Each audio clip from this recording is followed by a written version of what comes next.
कैसे करेंगे अम्मा? अब सहा नहीं जाता। जो कहा था वो कलकत्ते से लाई है कि नहीं? अम्मा सोने के हैं क्या? अरे चल उतार के दे रही, चल जल्दी निकाल जरा।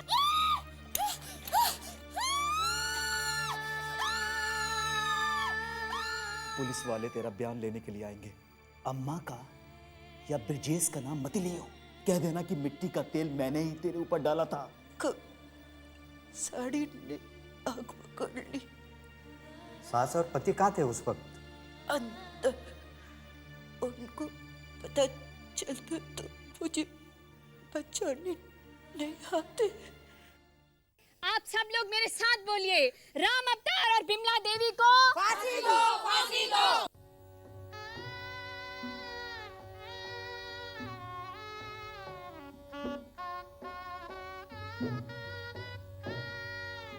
अमृत मेघा को इंसाफ दो, इंसाफ दो। दहेज परंपरा मुर्दाबाद, मुर्दाबाद।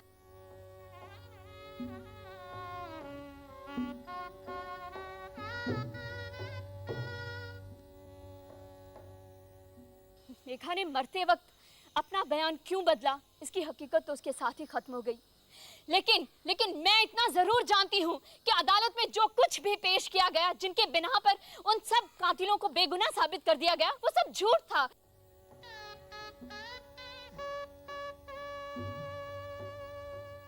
फ्रॉड था, एकदम बेबुनियाद था। इसलिए आप सब लोग मेरे साथ मिलकर बोलिए,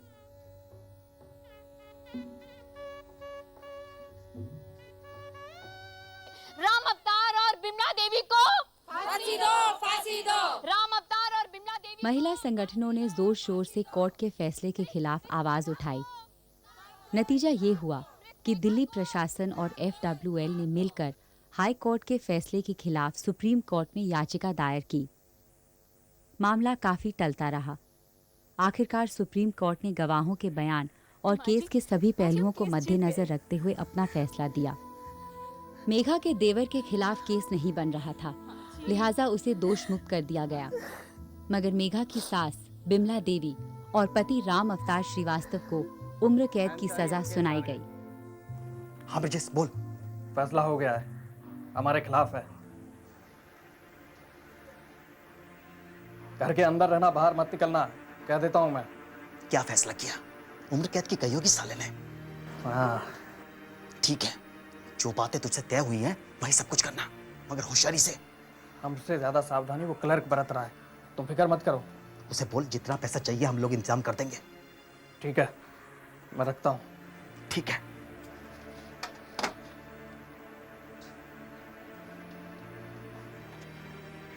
दीपक साहब, पैसों का इंतजाम हो गया? यही चाहिए। अबे नहीं, जहाँ तय हुआ था वहीं, पार्क के पीछे पंप हाउस में 15 आधे। हाँ, वो ठीक है, लेकिन हमारा काम तो हो जाएगा ना सर? हाँ हो जाएगा। बाकी रकम जब तू देगा ना, पहला पन्ना तुझे दे दूंगा। पहला पन्ना? हाँ पहला पन्ना। अबे साले तू तो उल्टी बातें कर रहा है, कहीं हमें फंसा तो नहीं देगा? नहीं साहब, कैसी बात कर रहे हैं? हम ठहरे आम आदमी, बस समझ। देख बेटा, बहुत बड़ा रिस्क लिया है मैंने। अगर CID वालों को भनक भी लग गई तो तुम इससे भी बड़ी मुसीबत में फंस जाओगे। उन्हें कैसे पता चलेगा साहब? ठीक है, अब तू बाकी पैसों का इंतजाम कर। मुझे क्या करना है मुझे मालूम है, तुझे क्या करना है तुझे मालूम है ना? नियम अनुसार सुप्रीम कोर्ट अपने फैसलों को खुद लागू नहीं करती, बल्कि यहाँ पर लिए गए सभी फैसलों को उसी संबंधित हाई कोर्ट के रजिस्ट्रार तक वापस भिजवाया जाता है, जो उन्हें आगे डिस्ट्रिक्ट या सेशंस जज तक पहुँचाता है। दस्तावेज हाथ में आते ही अपराधियों के खिलाफ गैर जमानती वारंट इशू किए जाते हैं, जिसकी बिना पर पुलिस उन्हें गिरफ्तार कर कोर्ट में पेश करती है। अगर अभियुक्त के पास पहले से जमानत हो तो उसे फौरन खारिज करके जेल भेज दिया जाता है। इस केस में कुछ इस तरह से धांधलेबाजी की गई कि कागज हाईकोर्ट के रजिस्ट्रार से आगे पहुंच ही नहीं सके।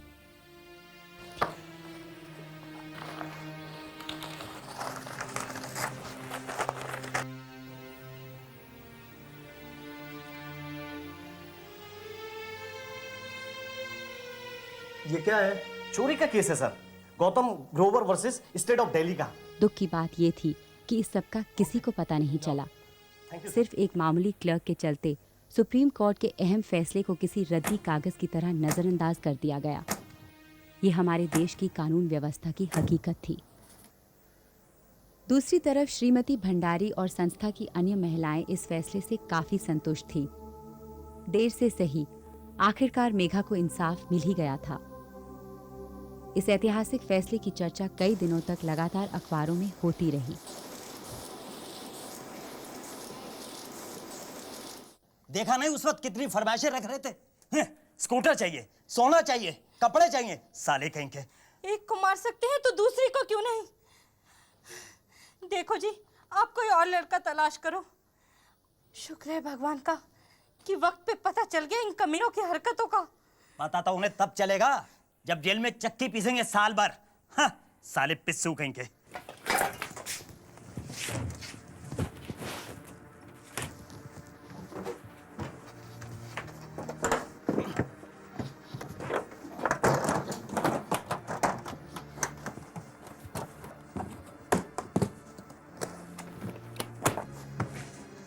चूंकि सुप्रीम कोर्ट से फैसले की वो फाइल कभी पुलिस स्टेशन पहुंच ही नहीं पाई थी, इसलिए बिमला देवी और राम अवतार को गिरफ्तार करने कोई नहीं आया। इतना मौका बहुत था। उन्होंने फौरन वहां से भागने की तैयारियां कर ली। अम्मा जल्दी कर, टैक्सी वाला बाहर खड़ा है। कर रही हूँ, शांति रख।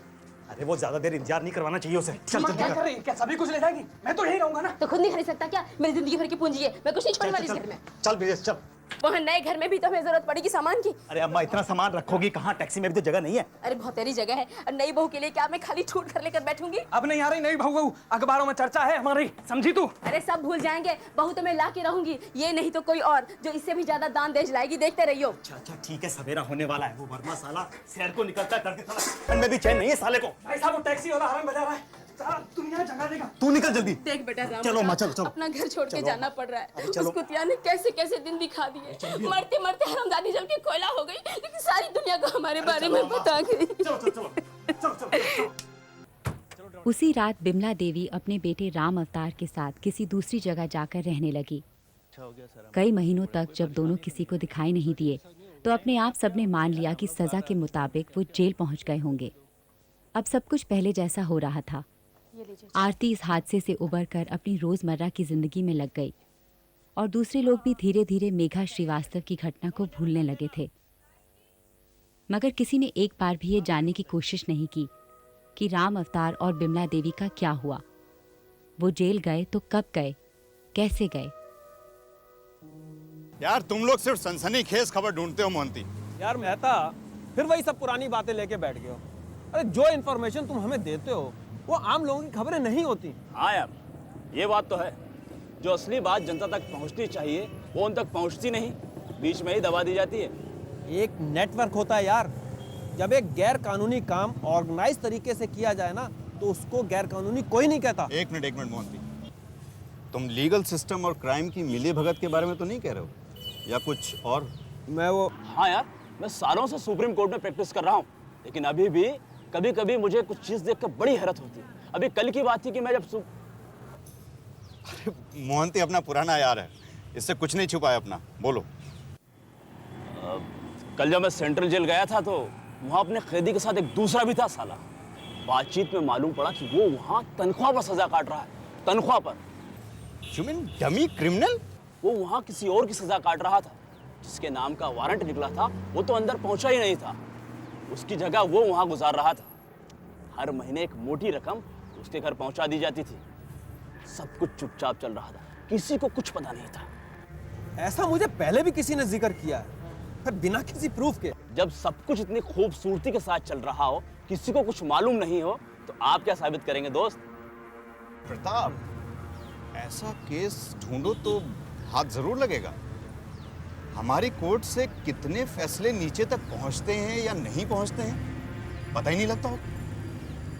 सुप्रीम कोर्ट को इत्तला करने का, इंटीमेट करने का कोई तरीका भी तो नहीं है, और कोई पता भी नहीं लगाना चाहता होगा। भाई रिकॉर्ड कीपर ही बीच में है। एक मिनट प्रताप, अगर ऐसे केस ढूंढे तो हाथ जरूर लगेंगे। हमारी कोर्ट से कितने फैसले नीचे तक पहुंचे या नहीं पहुंचे ये तो पता ही नहीं लगता होगा। ढूंढो तो कई केस निकल जाएंगे ऐसे। नहीं आई एम सीरियस यार, पता लगाना चाहिए हमको। मोहंती, तुम अगर साथ दोगे तो will do this. I mean this is a matter of judiciary. Shri Jatin Mehta supreme court के वकील थे।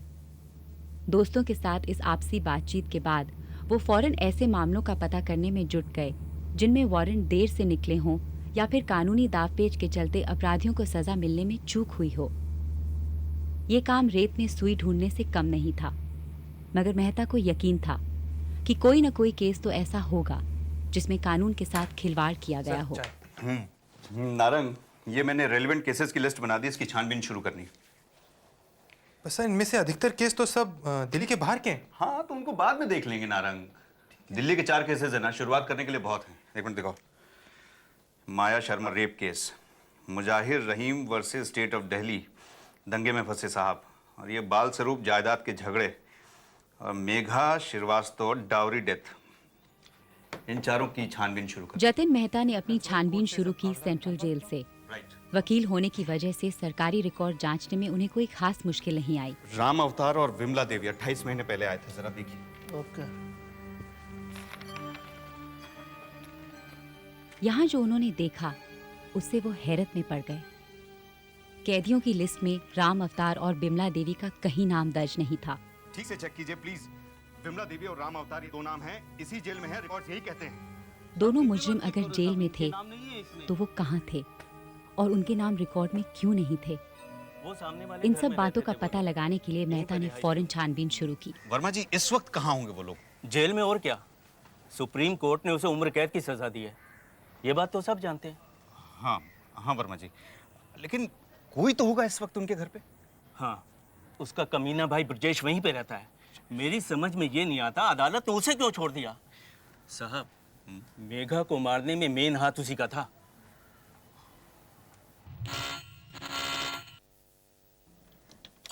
बोलिए। तुम्हारा नाम ब्रजेश? हाँ, क्यों? तुम्हारे बड़े भाई राम अवतार के बारे में कुछ? यहाँ नहीं रहते। जहाँ होना चाहिए वहां भी तो नहीं है, और तुम नहीं बताओगे तो कौन बताएगा? मेरा उनसे कोई वास्ता नहीं।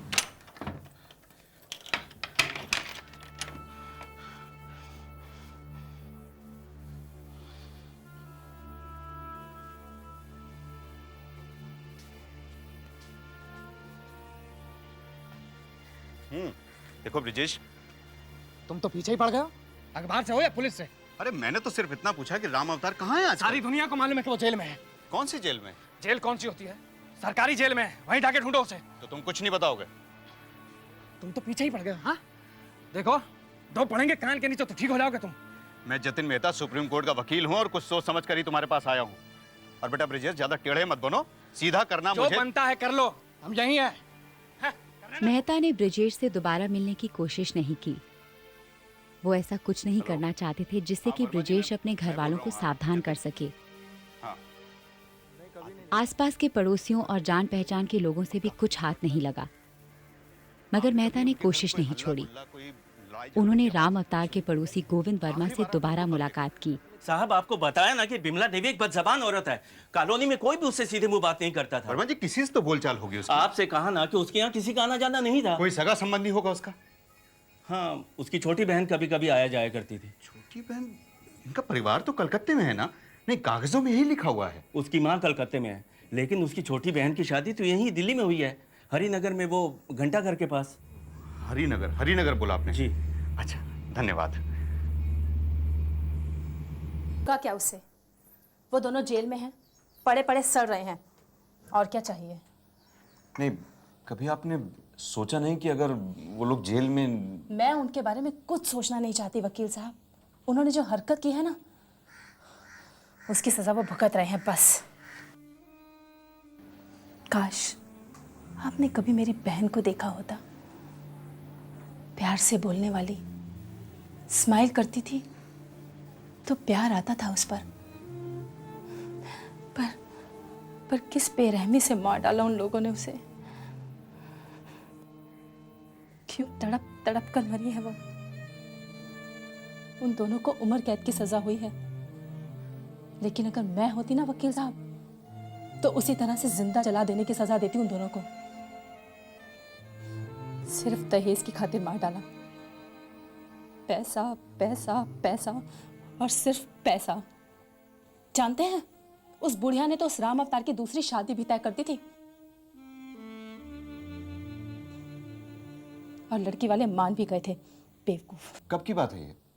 कोर्ट ने जब उन्हें एक्विटल बाइज्जत बरी कर दिया होगा उसके बाद, है ना? हाँ, उसी के कुछ दिनों बाद की बात है। कोई गोयल थे, उन लोगों से भी अच्छा खासा पैसा आठा इन लोगों ने। ये गोयल, इनके बारे में कुछ बता सकती हैं आप? नहीं, कोई कपड़े के होलसेल व्यापारी हैं यहीं चावड़ी बाजार में। क्यों? नहीं, बस यूं ही जानने के लिए पूछा था, कोई खास बात नहीं है।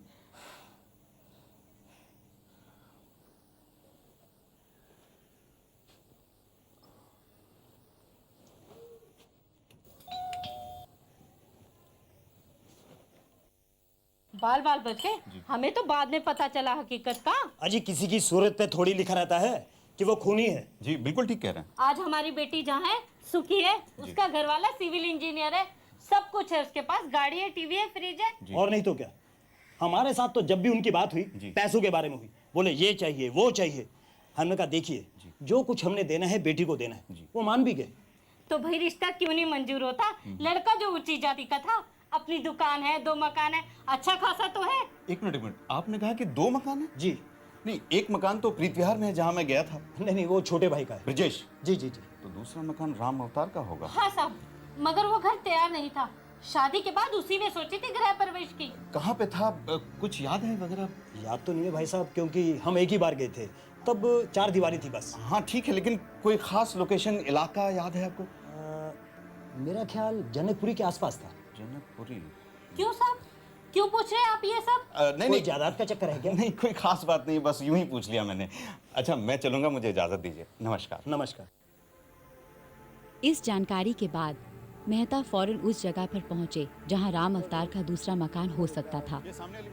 छोटी मोटी जानकारी और सिर्फ एक फोटोग्राफ की मदद से वो जहां जहां हो सका लगातार पूछताछ करते रहे। यही इत्तेफाक से उन्हें पता लगा कि राम अवतार के हुलिये का आदमी वहीं पास के जनता फ्लैट्स में रहता है। एक बात से दूसरी पता करते हुए वो उस घर तक पहुंच ही गए जहां राम अवतार श्रीवास्तव अपनी मां बिमला देवी और अपनी नई पत्नी के साथ मजे से दिन गुजार रहा था।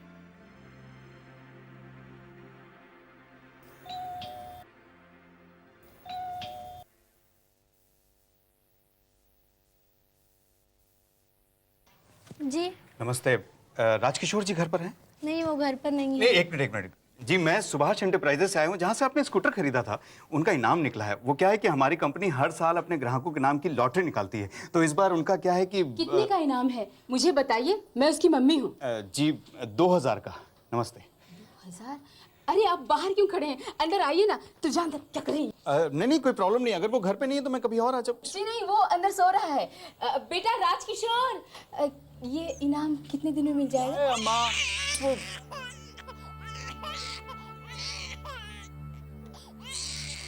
नमस्ते राजकिशोर जी। अगले ही दिन राम अवतार और उसकी मां बिमला देवी की खबर चौथी दुनिया नाम के एक लोकल अखबार में छप गई। सुप्रीम कोर्ट से सजायाफ्ता दोनों मुजरिम एक दिन भी जेल नहीं पहुंचे। इस बात से चारों तरफ सनसनी फैल गई। खबर छपने की कुछ ही देर बाद मुख्य न्यायाधीश ने फाइल का पता लगाने के आदेश दिए। फाइल मिल गई, मगर सारे मुख्य कागजात गायब हो चुके थे। हाँ, कागज भी मिल जाएंगे राजकिशोर जी, जल्दी किस बात की है? होने तो चाहिए ना साहब, जब हमने कुछ किया ही नहीं। मुंह बंद रखो वरना और फंस जाओगे। चलो, हमने कुछ किया ही नहीं, किया होता तो पुलिस पकड़ नहीं लेती। जितनी होशियारी दिखानी थी दिखा दी, ले जाओ। मेरी बेटी की जैसी मौत भगवान किसी को न दे। उसके अपने घर वालों ने उसे जिंदा जलाकर। माँ जी, भगवान के घर में भी फैसले होते हैं, पर वहां पर कोई गलती या हेराफेरी नहीं होती है। वकील साहब, आपने जो कुछ भी हमारे लिए किया उसके लिए हम आपके बहुत आभारी हैं, और शायद मेघा भी। मैं जब भी मेघा को याद करूंगा वो हमेशा मुझे इस बात का एहसास दिलाती रहेगी कि किसी भी बात का आंखें मूंद कर यकीन नहीं करना चाहिए। माँ जी, अब इजाजत दीजिए। आइए।